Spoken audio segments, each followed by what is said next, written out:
So the job of us as men is not to come up and be relevant and outcompete youth culture. It's stupid, and you'll end up wearing cargo shorts, right? So glad I'm not going to stand up. Jeff loves his cargo shorts. Oh. I need extra pockets, but I've worn them since Woodstock. So you've worn them a long time. He got his age finally. So, because youth ministry is trying to go home and compete burn my entire closet. That's how many cargo shorts you have? Well, it's just one pair of cargo shorts with more cargo shorts in each pocket. It's an infinite loop.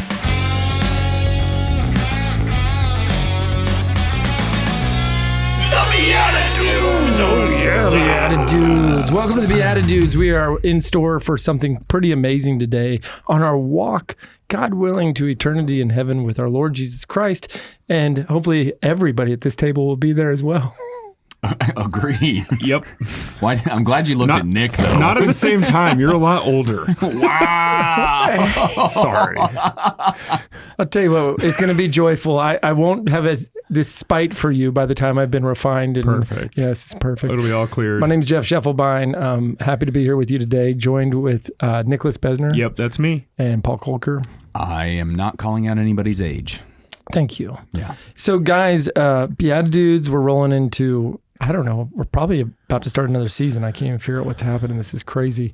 But we are blessed because I love when this happens, that somebody reaches out and says somebody else wants to be on our show, but we never get to talk to that person. Like it's like a buddy or a PR person or a hype man, or I don't know how this works, but somebody reached out on your behalf, Jason. That's awkward. Dude, so this is Jason Craig with a C. This isn't Jason Gregg. That's a totally different person. Correct. We'll have him on next week. Yeah. I'm 40. You're 40. I'm a man. It just didn't seem like you guys were uncomfortable saying ages. You are bringing up the average, I think, a little bit. Yeah. That's how that works. Because he's higher than y'all? No, this guy does.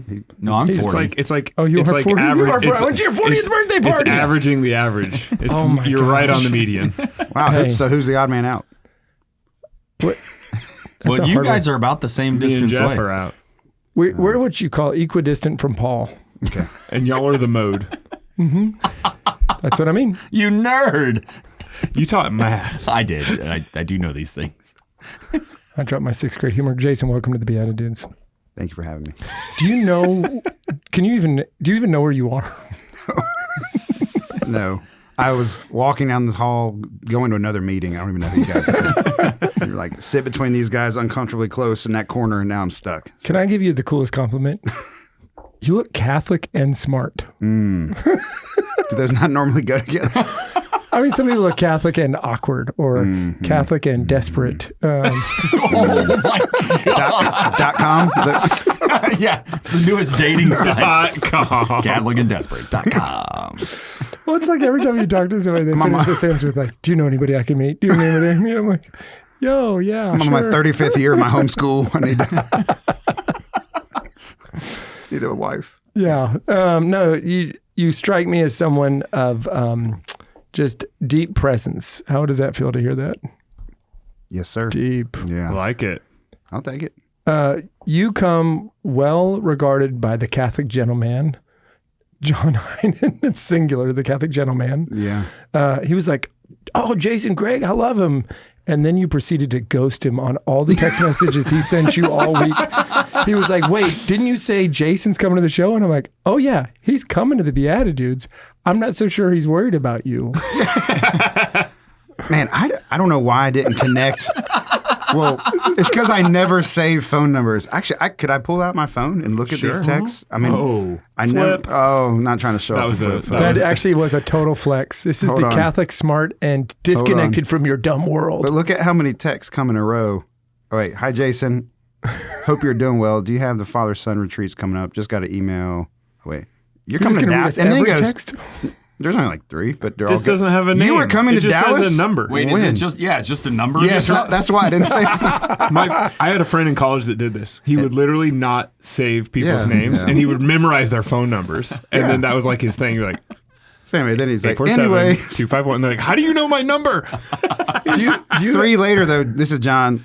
Anyways, if you're in town soon. And I was traveling. He just said John. He didn't say his full name? No, he said Wait. I have a further question. Do you have a time machine that took you back to 2005 to buy that phone? No, you can bribe people at the phone stores. For real? Mm-hmm. Yeah. They have used ones in the drawers very often, things like that. That's genius. Yeah.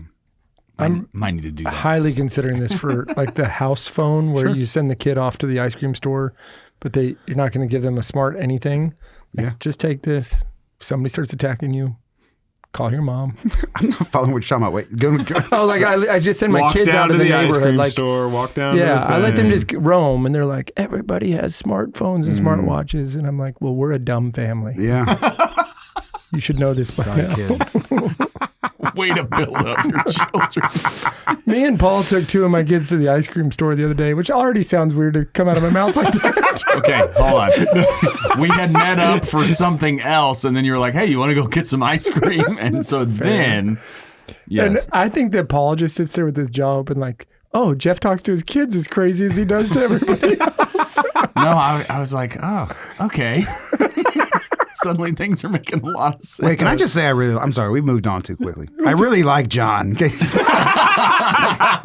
Like when I realized what I was doing by ghosting, I was on a trip with my son, had like no cell service, but then like this, it was like, oh, it's John. He lives in Dallas now because he didn't used to live in Dallas. Right? Correct. Yeah. That was why I wasn't making sense. Connecting the dots. What do you mean in town? No, I don't, he lives I mean, like, what you're proving it because you still haven't put his name in that phone. Like, it takes like an hour to do that. It takes a long time. It's some commitment. what do they call that? Oh, You have to press the button? T9, I think, T9? is where you have to press it multiple times to get to the letter. No. T9, baby, is where you just type the numbers. And it knows. It guesses. It doesn't know. Are you talking about Jill And Heinen? it'll try to learn. What's funny is it'll try to learn what you're trying to say. So you'll start typing things. It's like on my phone, it'll start saying like, because we live on a farm and we're Catholic, it'll say things like pig slaughter and heretic. I'm like, no, I'm going to the store. Yeah. John Heretic. For what it's worth, I haven't saved your number yet Come either. on. So similar. So similar. Y'all been texting, the two of you? That's it, right? Yeah, that was the whole thread, right? We have texted more than he did with John Heinen. Well, I told him I was here, and I said, hey, I'm here, and he responded, oh, okay. I'm like, who's this guy? And then I realized I'm like an hour early. That's why I read half that academic journal. That was, you guys We left it in the other room. No, I got it down here. Oh, you're sitting on it? I don't want to lose it. It's under the table. I got an academic journal here. Let's start with this. Oh, that's not academic, baby. Sword and Spade, baby. Oh, nice. Sword and Spade is written by Jason Craig and others. Edited.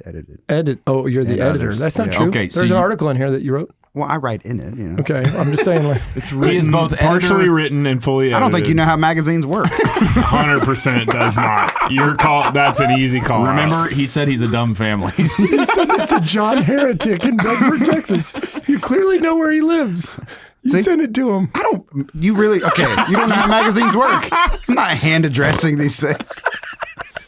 I was going to say, you have great penmanship. He gets out that stamp and he rolls each individual part. That's right. No, I put Get the plates Gutenberg on. printing press ready, madame. Typesetting. Yeah. Mind your P's and Q's. Yeah. No, what is this? What am I holding right now? That's a magazine that started about 7 years ago, I think. Yeah. See, we're on volume 7. Nice. That's issue with 1. some men out of Fraternus, which is the organization I work for. And Cool. it was Let me see that thing. yeah, you It's want to awesome. see that thing. all The about title forgiveness. comes from, it's kind of the main tools of a man, right? He has obviously the sword, so he has to defend stuff. But I actually think the more important tool is the spade. He actually has to cultivate the world around the life that he lives. So Yeah. he's got something worth defending. And it's kind of, have you ever heard of Peter Marin? He's like the right-hand man of Dorothy Day, Catholic worker. I really don't know Peter Morin. So he, a lot of people think he was autistic actually, but he was a brilliant, just radical Catholic guy. Yeah. But he had this saying that every scholar needs to be a working man and every working man needs to be a scholar. Beautiful. So this is, people ask, well, man, why is this magazine so good? And it's because my co-editor is a mechanic. It's just so we have a rule, no professionals, no experts without experience that trust the experience, not the experts. Like guys who have real wisdom in the thick of it is and a lot of them just come from the Fraternus brotherhood. That's where we kind of mine the sources. I don't want to leave Sword and Spade, but what is Fraternus? Fraternus is a brotherhood of men. It's kind of parish-based. It's been around since 2008, but it's, we build brotherhood amongst men so that they can mentor the boys, raise up good men, good fathers. So they're really working with like the youths? Well, we were actually kind of talking about that in the hallway. I mean, it started with, hey, we're losing boys. We need to do something about it. We need a boys program out there, right? That will help, right? Because we think this is how we think. And when Fraternus started in 2008, we started working with the boys. And we got them in the room and have 100 boys in the room, and you're doing it. And as you really scratch the surface, you realize if there's a problem with boys leaving, boys in the church and boys leaving the church, because the problem is with the men. Mm-hmm. So we started working with the men, and then we realized, wow, the men, the reason they have such poor formation and they're just really bad off is because they have no brotherhood amongst themselves. Mm-hmm. So we started focusing. So that's why it's, even as we describe it, if you want to describe it and make it attractive, people say, oh yeah, it's a program, it's a mentoring program for Catholic boys, right? That sounds attractive, but if you were to try to start a program for boys, it wouldn't go very far. Yeah. So you're going back to the roots, essentially. Yeah, it's the root. Yeah, I think a lot of our efforts with young people today are just, I don't think this is just manifestly true at this point. They're just kind of putting Band-Aids on deeper and bigger problems. Yeah, symptoms, not problems. Yeah, they're symptoms. It's not the sickness. And that might help in some ways, but more of a short-term fix. So I liken it to like beekeeping. Okay. Right. So does anybody keep bees here? Jeff discussed it, but hasn't engaged in it. My dad actually does, but I've never done it. So I've kept bees. I hate them. I hate keeping bees because they just it's hard, right? You have this environment where you have to get in that hive every couple of weeks. You got to like kill competing queens and split hives and keep them from swarming and kill the mites that are like sea turtles sucking on their backs. Like it's just hyper intensive. And if beekeepers were to stop keeping bees tomorrow, all the bees in North America would die. Because there'd be no more bees, and they have to constantly work to stay ahead. And it's because the environment, for whatever reason, in North America, or for lots of reasons, is just toxic to the bees. So the beekeepers have to do all this work to keep it going. So it's like, yeah, of course it's good. They should do that work. And a lot of our efforts for young people today, it's a lot of work, but it's because we're treating the symptoms. We're not asking, well, why is the environment so toxic that they'll die if we don't do all this stuff? Does that make sense? It does. We were in the hallway and you shared something. And I said, oh, you should share that on a show. And you said, it's controversial. I want you to say something controversial and let's just see if it goes viral. This is really about youth programs in school, like the whatever. Yeah, the young, I guess it was youth. Yeah, so the zinger would be... Are you just going to say it, just a one-liner? Well, we'll see. Youth ministry, as we understand it, will never work. Kiss it. Well, okay, when I say it will never work, it doesn't mean it never works, right? Like, so I am a product of youth. I'm a Catholic today because of youth. Now, it was Protestant youth ministry first, but sure. So it has success stories, which is why it's controversial, because so many Catholics have had such a profound experience in a youth ministry that when someone says it won't work, they will. It worked for me. But what I mean by that is, if that's how we understand the way we reach youth, right? The way we keep youth, it will never work. It is beekeeping. It's a lot of work. It's expensive. It requires a lot of infrastructure, because the environment that it has to exist in is not natural. It's never going to thrive and just become naturalized, right? Oh, now there's bee trees everywhere when there's honey oozing.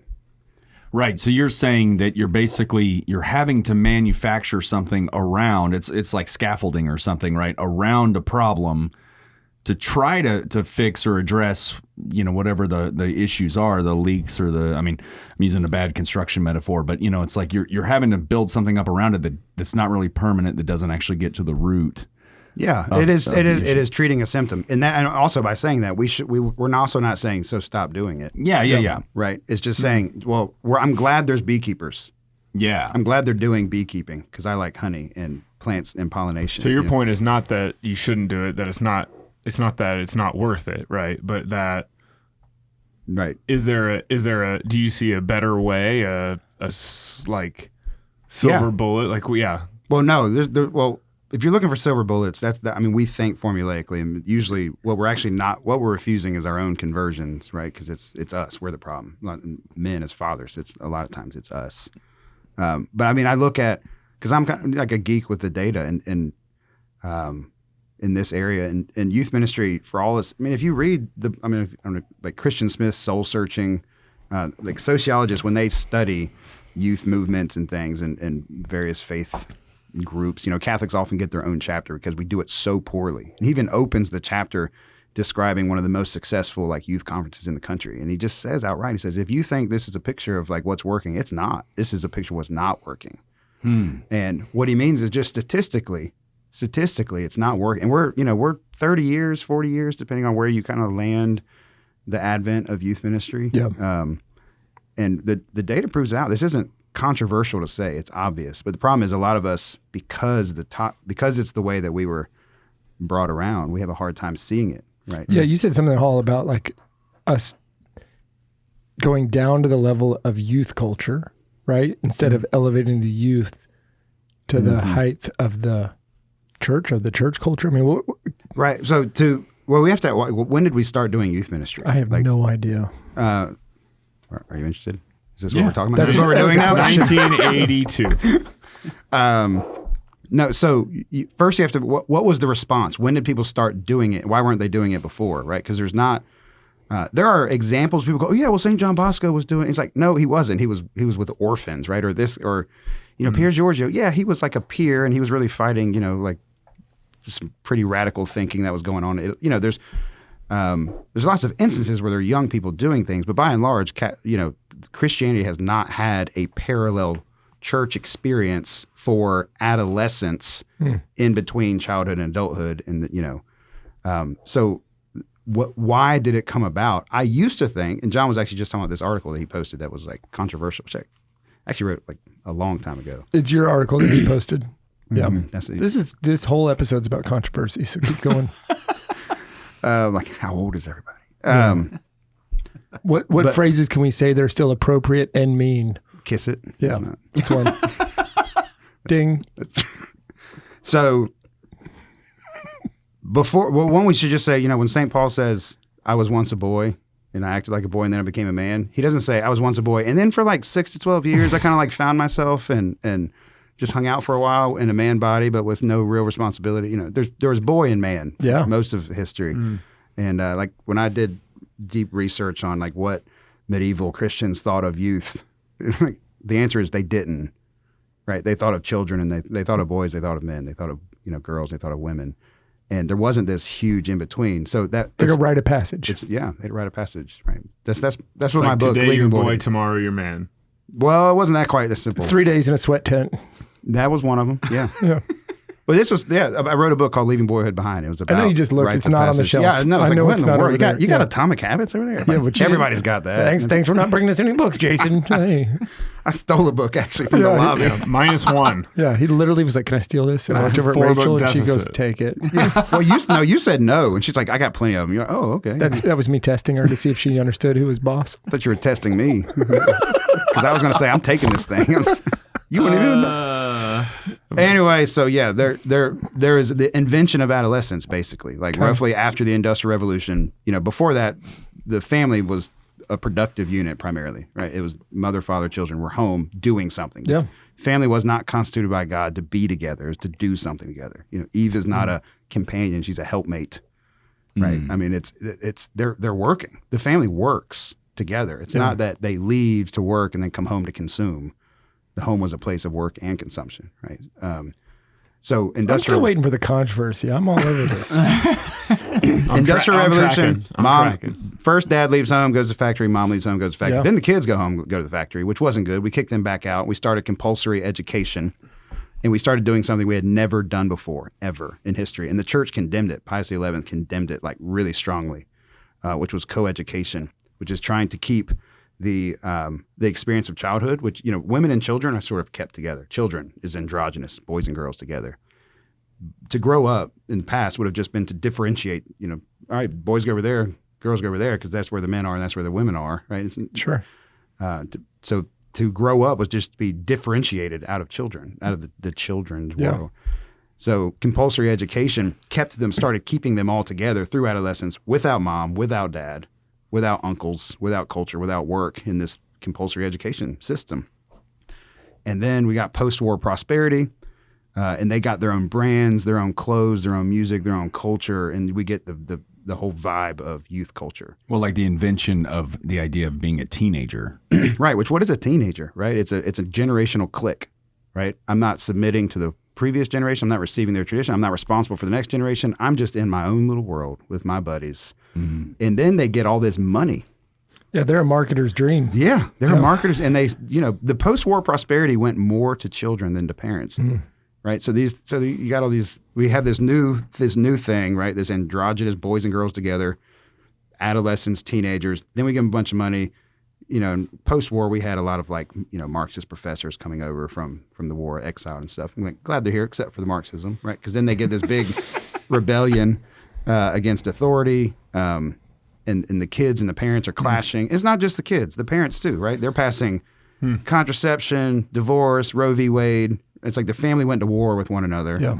And I would propose that the children won, right? The historians say they won somewhere around Woodstock. So now we're all kids. So what this has to do with youth ministry is youth ministry was a response. For a long time, that article I wrote with John, I was saying, I thought and proposed that it was a parallel church for young people. Yeah.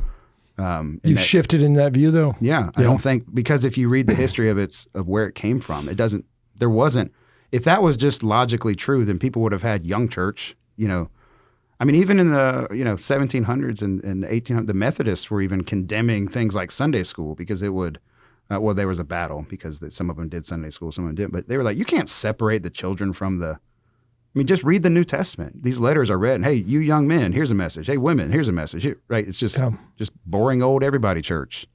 So why did we never have an alternative young church until recently? It's because that wasn't. They were actually trying to have an alternative youth culture. Which is why, if you just do a Google image search of youth group and then youth culture, it's fun, branded, fashionable, co-ed, generationally isolated, right, in this weird bubble. And what happens if you keep catering to that? Well, now then we've got the middle school youth group and the high school youth group, and now I guess now we need a young adults group and a less young adult group, and you just keep having to keep this isolated group going without the norm. The silver bullet is just family and church. It's just normal.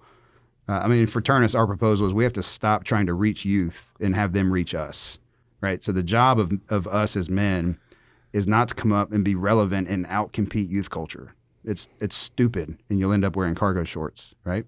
So I'm glad I'm not going to stand up. Jeff loves his cargo shorts. Oh. I need extra pockets, but I've worn them since Woodstock. So I've worn them a long time. He got his age finally. So, because youth ministry is trying to go home and burn my entire closet.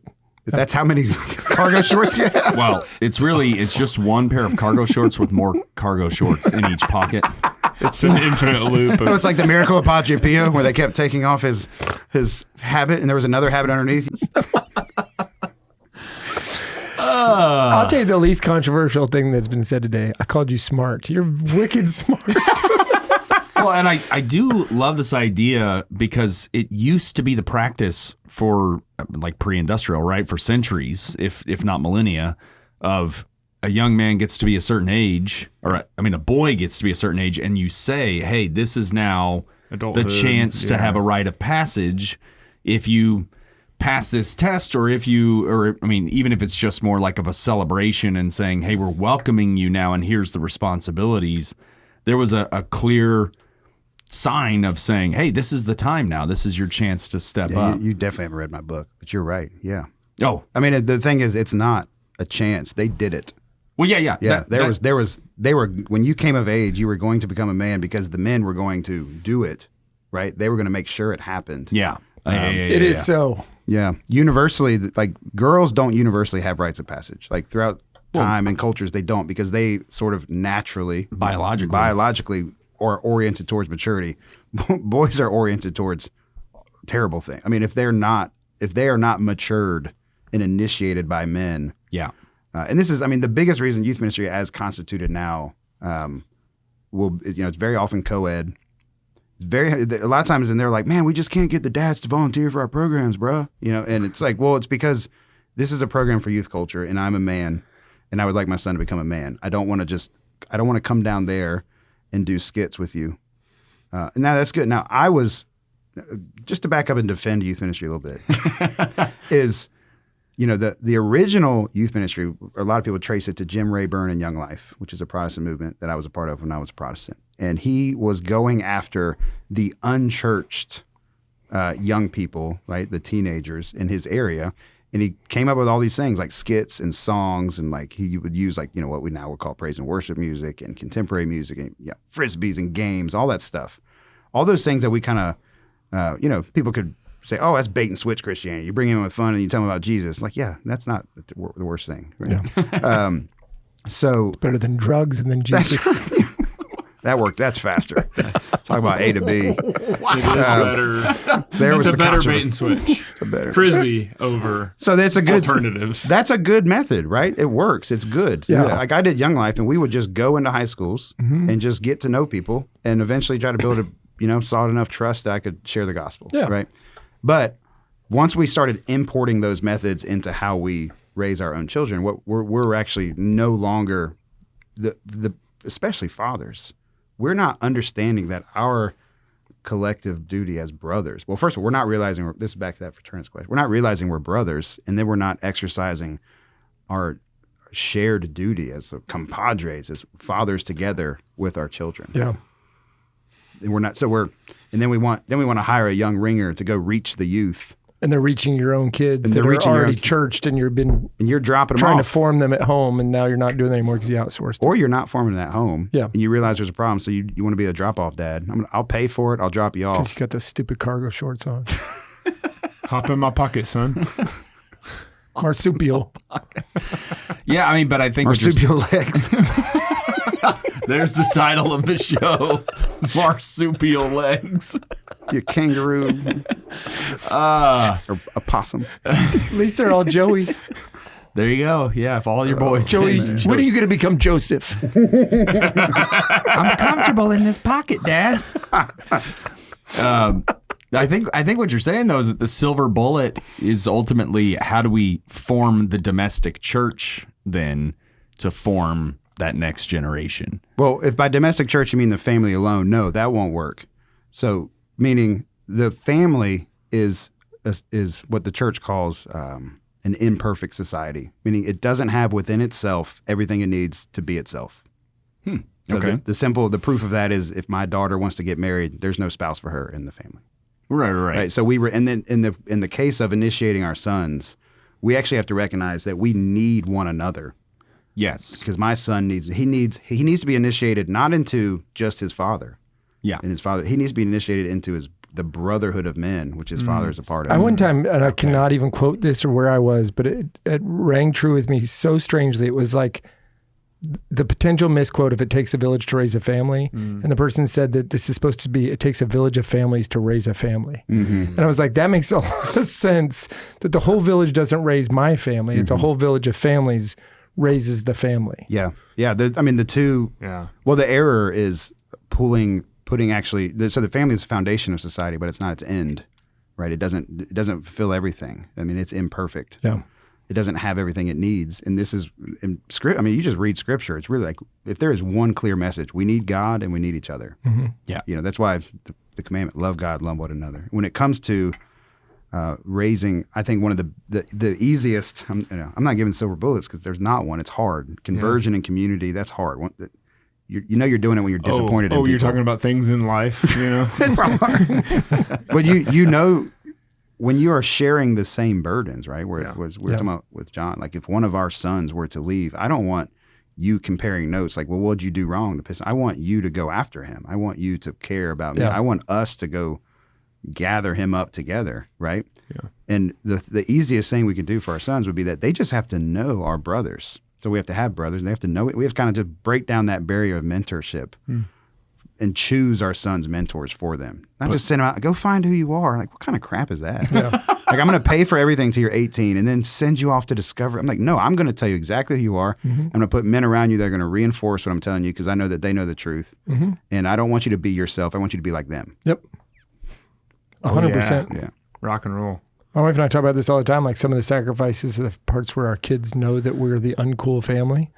And I'm like, this is because we love you so much. But then we will go out of our way when it's inconvenient, we're exhausted, it's not, a good time to be around the people that we want our kids to see and to emulate that relationship, that version of fatherhood, whatever it is. Do you know that this isn't, I'm not even being funny. Nope. Your Fraternus, I haven't been funny all day. We all know that. Fraternus. Kiss it, Fraternus.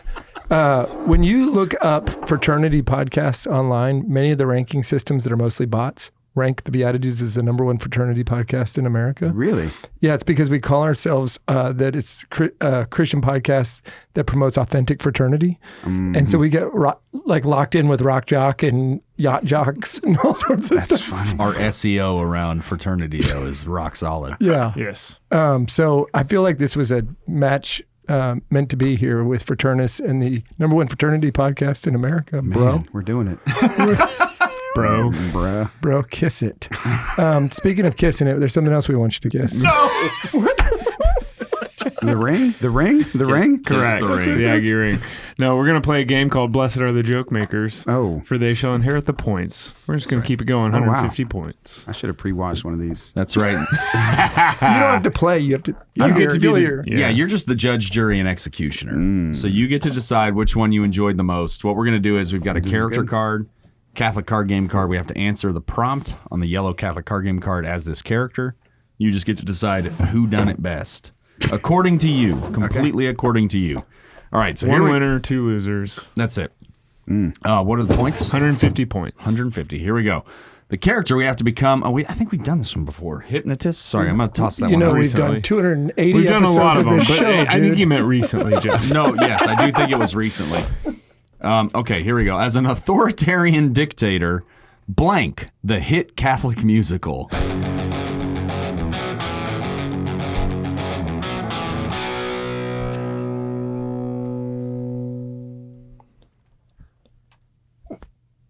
The hit Catholic musical is Bees. It's just like Cats, only everybody's dressed up like a bee. And I walk around with this little sword and spade, and I keep poking the bad ones, and I'm spading and neutering the other queen bee.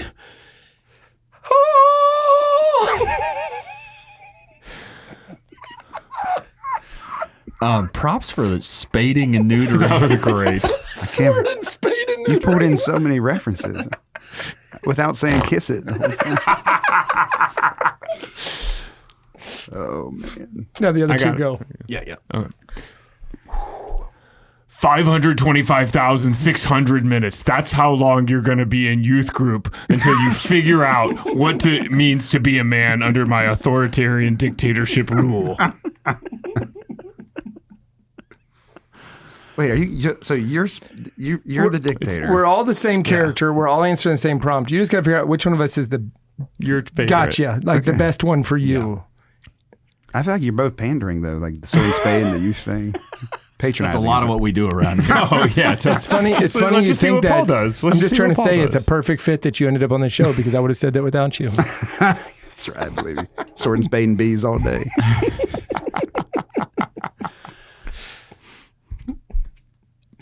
I would like to. Sorry. Let me try that again. Molto bene. We need to have Mussolini, the hit the Catholic musical. That's right. I want to have the trains run on time, and that means we need to abolish the youth culture, get them all out, throw them out, raise the men, put the men back in mentorship. I think my accent morphed halfway through, but that was awesome. That was great. All right, you have to give out 150 points. Who's the winner? It's your call. Jeff Paul. Look at the cheat sheet. I'm gonna go Nick. Let's go. Nick. Nicholas. You can give out the socks. Oh, sacrilegious socks. We got it. What do we got here? St. Dominic socks. Yeah. I'm still, I'm a convert. Yeah. And the amount of things that Catholics will slap a saint on, I thought I knew the limit. Nope, socks. So would it be okay if we gave you socks that had 3 non-saints on them? I'm digging it. What is it? This is for him. He won. No, you. They're for you for being our celebrity I'm gonna guest put judge. them on right now. There you go. And all you out there, you can get your pair of Sock Religious socks at sockreligious.com. Here, how about this? These guys aren't saints, Not yet. but they're sitting very close to you. This is when you know you're at the next level of fraternity. You got BeatiDudes socks to put on your You legs. just subtly put yourself next to the saint sock. Now listen, I got to tell you something, Jason, and we're about to go to commercial, but during the show, I forgot to like pre-separate some socks for you. So I'm just reaching in this sock drawer and I'm thinking about all your like manliness. And no joke, I pull out pink socks for Saint Therese. Boom. Light orange socks for St. Gianna Molla. Then one that's like the Sacred Heart of Women. And then one that's like Feminine Genius. And I was like, oh my gosh, none of those exist. But every sock was a woman's sock. And I'm like, I can't do this to Jason. Commercial break. Okay. You know what I think is hard about starting a business? Healthcare, for crying out loud. It's expensive. It's intimidating. At the end of the day, you're probably paying for stuff you don't even agree with. Can I get an amen? Amen. I knew you could. So what we did is we started working with Solidarity HealthShare. Totally different. These folks are aligned with us morally and ethically. And even the structure from a cost perspective works for us as we're launching businesses, as we're growing our families. And I don't know if you know this, but a couple times my kids went to the hospital in the last 2 years. They sure have. Yours? But Solidarity has walked with us through all of it, including some crazy stuff for Benny Pro, my little boy. So all of this to say, I would encourage anybody out there thinking about their own business, their own needs, check out Solidarity HealthShare for a better alternative to regular healthcare. So check out learnmore.solidarityhealthshare.org/BeatiDudes. Hi, it's Paul Kolker from the BeatiDudes here, and I just wanted to share with you guys that I also, outside of the show, perform improv comedy on a regular basis with a group called Divine Comedy.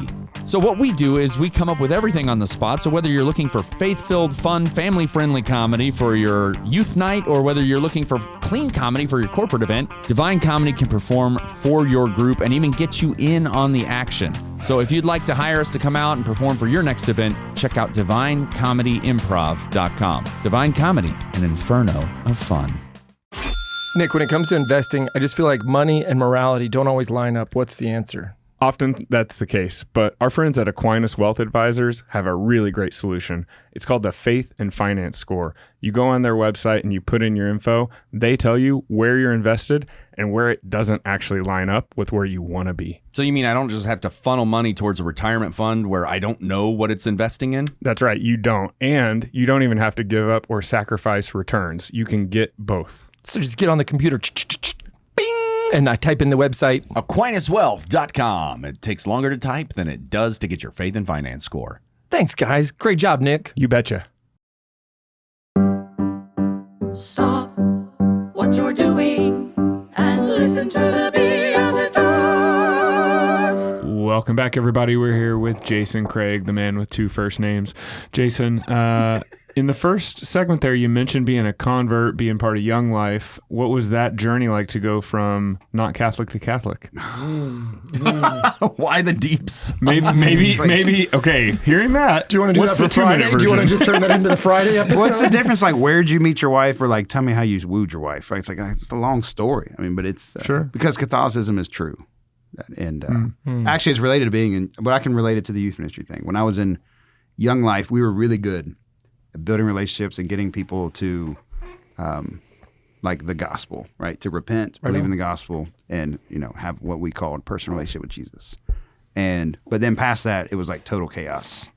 Like, when should we baptize, and like what church, and a lot of people in those sort of evangelical worlds were okay with it. They're like, well, major on the major, minor on the minors, man. What's the big deal? And I'm like, well, who gets to decide on the minors, and the majors? And it was all really confusing. And that was like the first catalyst.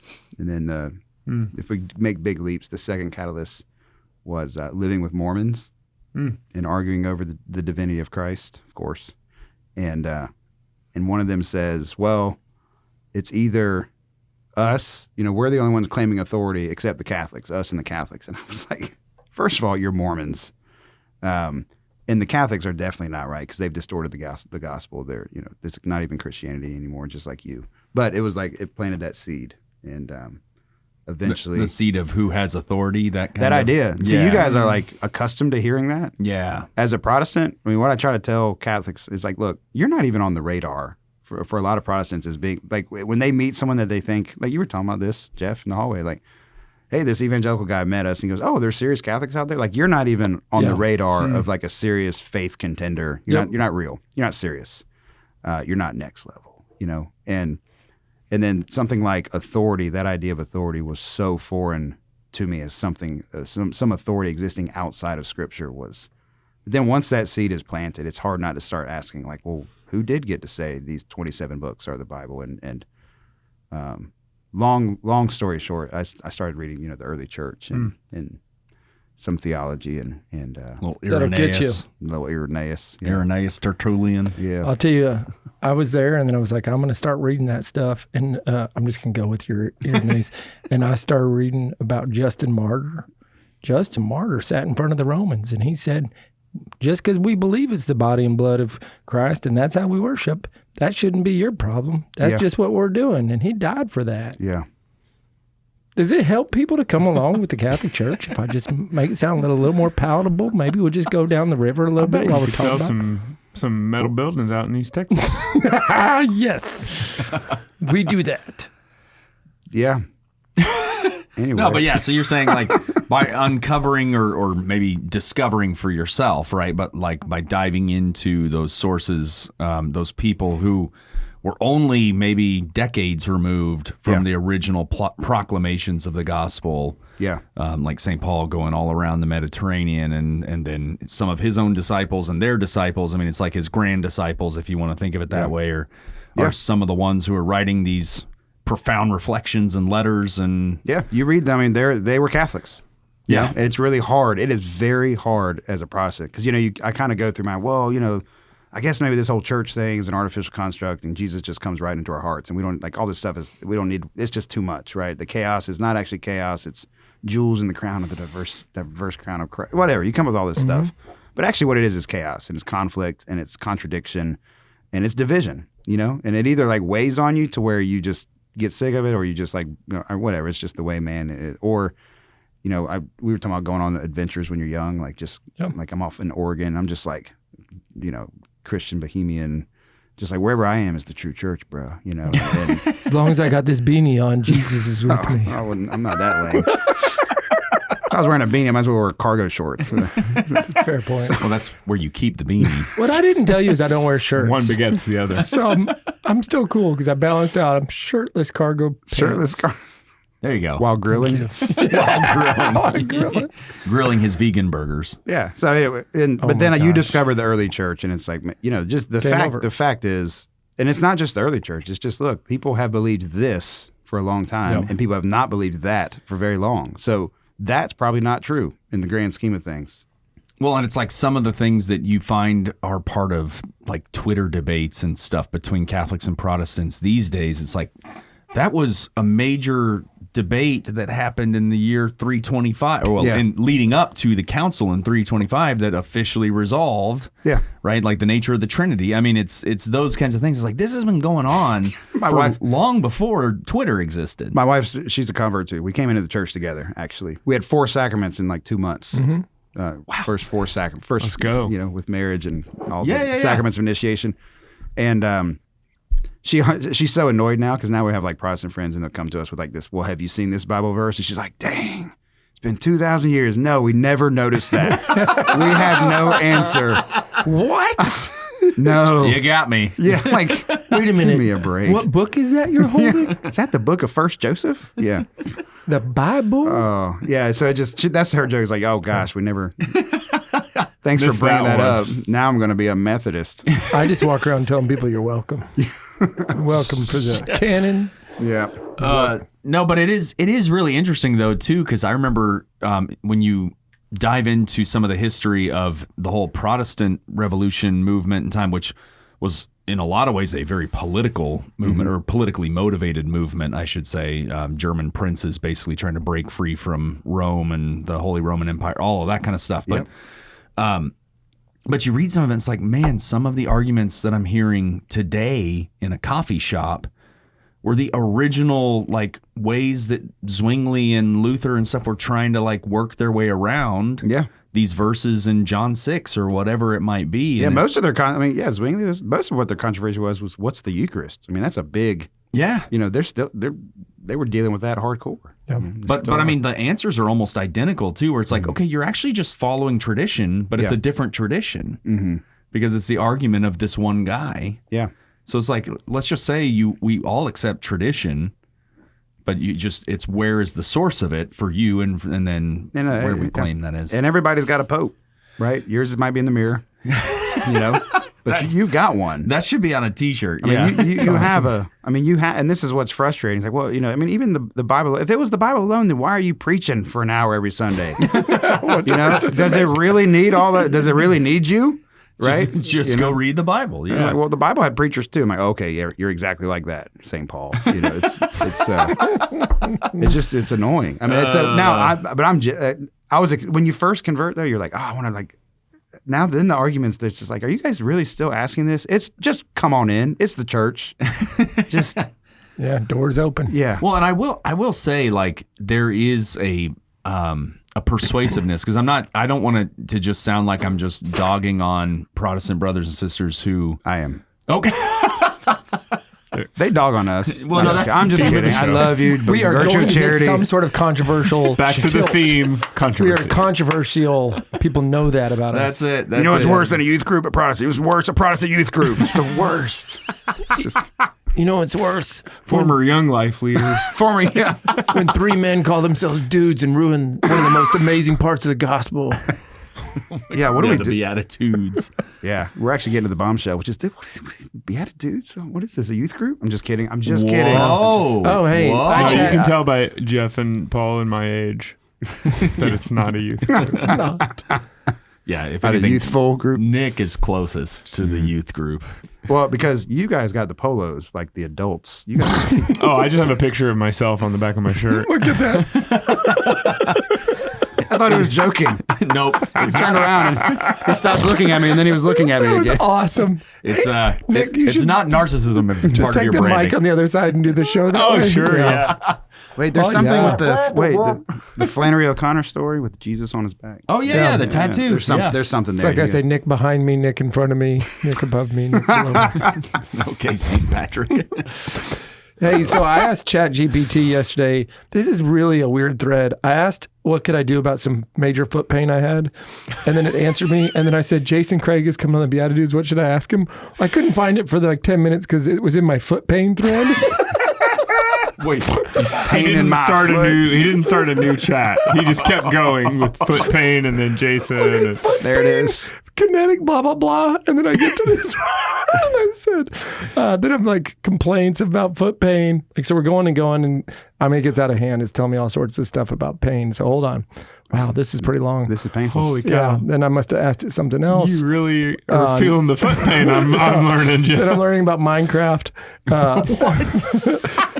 So then I'm sitting there and I'm like, I'm going to interview Jason Craig. Gosh, where did it go? You're way down there. You used ChatGPT more yesterday than I have in my life. Okay.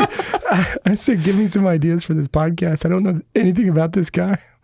And it says, based on his background, and it gave me 5 different things I could ask you about. And I said, not good enough, because I heard if you say that to LLMs, they get really like deep. So I could ask you about initiation and the theology of sonship. I could ask you about redemption through fatherhood, about farming virtue and the sacramentality of creation, about masculinity and the mission of the church, or about domestic monasticism and the rule of life. However, we're about to have a Friday show with you. So instead, I jumped ahead and I said, what are some gifts I could give to Jason? Side socks. I said 5 meaningful ones and 5 that are maybe either ironic or absurd. So we're just going to jump there. Well, that's why we gave you the socks, as he was doing all the foot stuff, and then he asked about the foot. Yeah. All right. Well, I'll read the first one, then I'm just going to hand it over, and Nick will do the second one. So these are the 5 gifts, and it's like our 5 love languages for you with your Fraternus brand. Which I'm sure you believe in the love languages. The 5 gifts of the Holy Beatitudes. The first one is hashtag blessed latte mug with gold glitter lettering. And then underneath it says, because what says aesthetic, anti-consumerist... Ascetic. Anti-consumerist dairy farmer, like glam Instagram mug. Number two, ChatGPT knows I have a dairy? Number 2, now watch this. soy-scented candle named Urban Masculinity. Featuring aromas like gym socks, beard oil, and artisanal cold brew. You know, for the man who churns butter. Okay, here we go. Number 3. Wow. The digital detox retreat in a tech-enabled smart home. Wi-Fi powered meditation pods and vegan brunch optional. Great for escaping his unplugged homestead. I'm creeped out. I know, you should be. Because we actually got you that one. Next one. Framed certificate of knighthood from the Order of TikTok. The TikTok. For all the Gen Z boys Jason is valiantly not raising on short form video addiction. And here's the last one for it. Last one, personalized father figure bobblehead with Crocs and cargo shorts. Bonus if it reads modern manhood unlocked and wobbles every time someone says emotional availability. Where's my gifts? Oh my gosh. Well, we haven't created. We need to 3D print all of This those. is a new Fraternus catalog ready to go. Unbelievable. I'm super creeped out. My daughter was sitting next to me and I'm she outta goes, here. she goes, what are you doing? And I was like, I don't You're just Laura, sitting there I don't know. giggling. You're just giggling. She did stop me. She goes, what are you laughing about now? Because I was listening to our Friday show. And she's like, you just sit around laughing at yourself? And I was like, I have a cool life, man. laughing at us. I'm laughing with myself, not at myself. Correct. All right. ChatGPT said it's fine. Yeah, it made me feel better. So how do people get involved with Sword and Sword and Spade. Fraternus. I'm not sure I'm going to tell you. No, I'll just cover for him. That's a very common. You shouldn't take that. You shouldn't be offended by Jeff slightly being directionally accurate with the name of your magazine. I'm sorry. Nick, do I look offended? Well played. My love language is sitting 2 people away from somebody for an hour in the hot lights. It's getting warmer. Well, so where can people find you to promote? You can go to fraternus.org. We actually have a thing. If you're interested, we have something called the Ways of the Fathers. Because Fraternus is a big lift, right? Because you're basically committing to a group of guys forever. I mean, it's a big thing. The Ways of the Fathers is like a 6-week study we did on rites of passage. And it's made for small groups of guys, kind of a DIY. Cool. Like, all right, we actually do need a rite of passage for our boys. Let's talk about what that is. I love it. And then the Sword and Spade is at the website, I think. We're really bad with You're tech doing stuff. a great job with technology. If you can't find the website, ask ChatGPT. Hashtag blessed coffee mug. That's funny. Glitter. The soy candles is funny because my friend Tommy Van Horn, who's got the Ambrosian Bee Company, he's a Catholic beekeeper in Florida. He had this ad campaign that's like soy's for atheists. And I'm like, I bet that's where they got that for, like, chat, like put us together. And Amazing. Well, good. Well, this has been awesome. If you come back on Friday, we're going to talk about other stuff. And that one's going to be even more controversial. Buckle up. Farm life. Yeah, we hinted at it with ChatGPT. Actually, Friday's episode is already called onlyfarmers.com. oh gosh, Farmers Only is the name of the website. But I the like other one. Yeah. This is Farmers Lonely. all right. I don't know what to say to you guys other than be men. Stop being boys. Cut it out. that'll work. Stuck the landing. That'll work. It's enough. That's the silver bullet we've been looking for. Just have to say that. That's enough. You nailed it. That's enough. You don't need more. That's it. So we'll see you in manhood. For the rest of you, we will. See you in the Eucharist. God bless you. Thanks for tuning in. If you'd like to join us at our undersized table, subscribe to the video version of the show on YouTube by typing @ that's the symbol @ so shift and 2 on your keyboard, at _BeatiDudes on YouTube. We'll see you there. Good for you.